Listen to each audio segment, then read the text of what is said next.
Hello everybody, welcome back to Drinks for Geeks.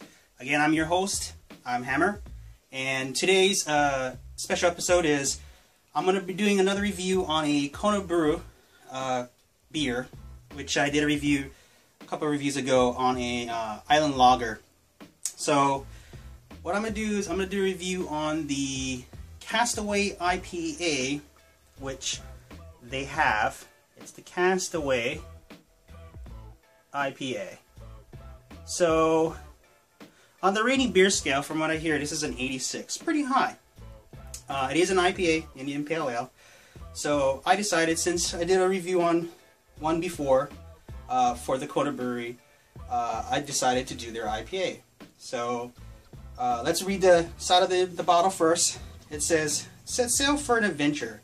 Hawaiians crossing the channel between Oahu and Molokai face a perilous journey. Our Castaway IPA is inspired by the brave island explorers.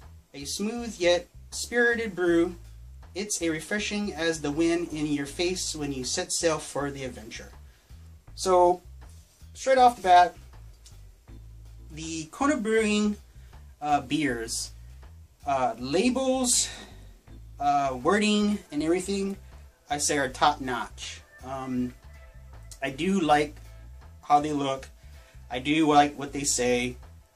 It does give a little history, not just on the beer itself, but on the islands of Hawaii and everything. Like, you can barely see it, but they actually inscribe in the glass the islands themselves. I could kind of make them out, and it says Island Lager, or Liquid Aloha, actually, sorry. So I like that. I like that aspect of their style of beer making, or for the bottling. I did say in the last review, though, what it could be very subliminal is, what are they trying to sell me? The bottle or the beer? I don't know. I haven't had a Castaway before, so this will be my first time trying to taste it. But as for the bottle look, I'd probably buy it just based off this bottle. I mean, it does say IPA. It's really, really small. But, hey, they already got me on the look. So let's try the taste. Alright.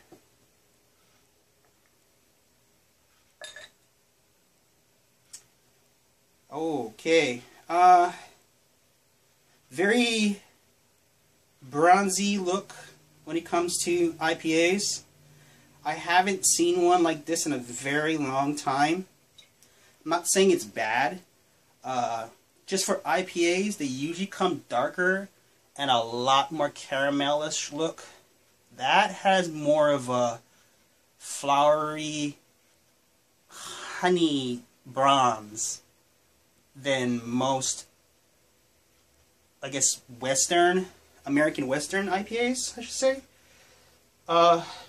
More on like the old style English IPA color.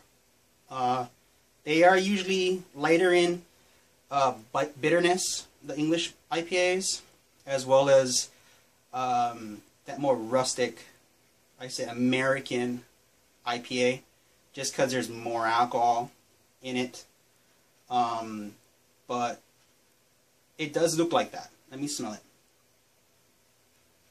Has a very, very pleasant smell. Very light. It does smell very fruity. Actually, not fruity, flowery. Very flowery. Yeah, let's just give it a try. I guess the smell so far is not bad. It's not overpowering, but let's try it.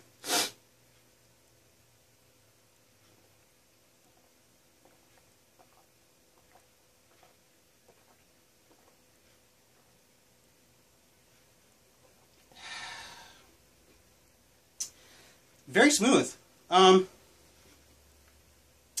Weird. It's just as smooth as drinking like a normal lager. Alcohol-wise, it is a 6% volume, which is just slightly above the average. Not bad. Taste, it does have a woody flowery taste, aftertaste. Initially, I guess it's so smooth that can't really pinpoint what I'm tasting in the very beginning. But the aftertaste is very strong. The aftertaste has a very flowery, piney taste, like what you would expect from an IPA. But it really lacks in the bitter. Might be better for someone who is not used to bitter beer or to IPAs in general. This would be a very good IPA for the starter who's not used to drinking IPAs.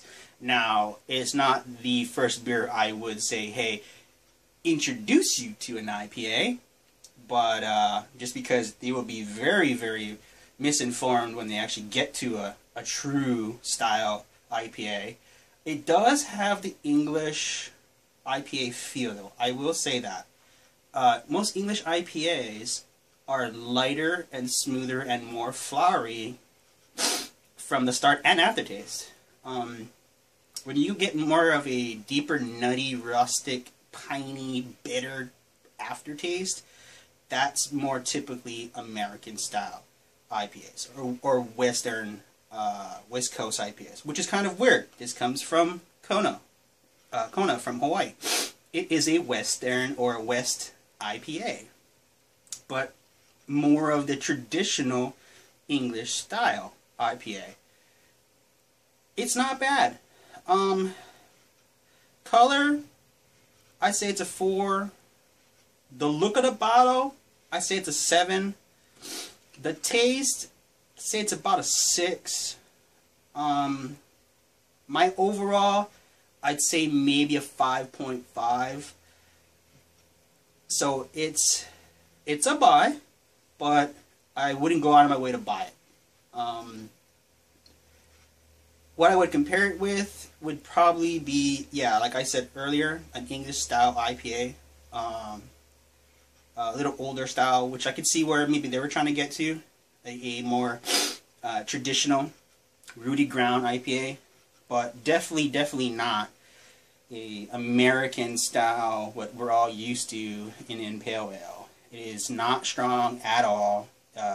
It does have a lot of alcohol in it. It's like I said, it's a little over the standard, but in a whole, it's a 5.5. It's okay.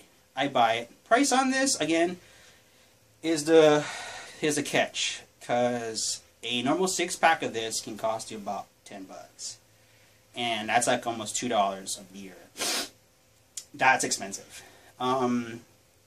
Because I'm not going to go out my way to pay for an IPA that's just on the pricier end. That doesn't give me that kick. But in a whole, if this is all they got, I'd buy it. It's not bad.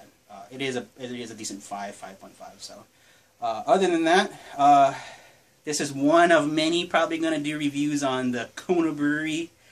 So far, I don't know, man. They're kind of 0-2 with me right now. I think there's like 4 or 5 more of them. But I will say the bottles look great. But yeah, that's my review on the Kona Brewery. Oh, one more thing.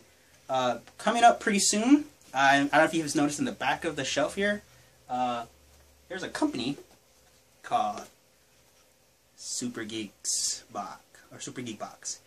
What's cool about that is I'll be getting a box probably within the next week or so, and I'm going to do a review of the opening of what's in the box. And if you notice some of the stuff on my shelf, there are a few things here that are Super Geek Box friendly. So I will be making some more videos on that, and hopefully we'll get to share and open up what's in the box. But if you like what I do, please subscribe. And if the reason why I do this show is so I bite and you don't have to, unless you like it. Bye bye, guys. Please subscribe again.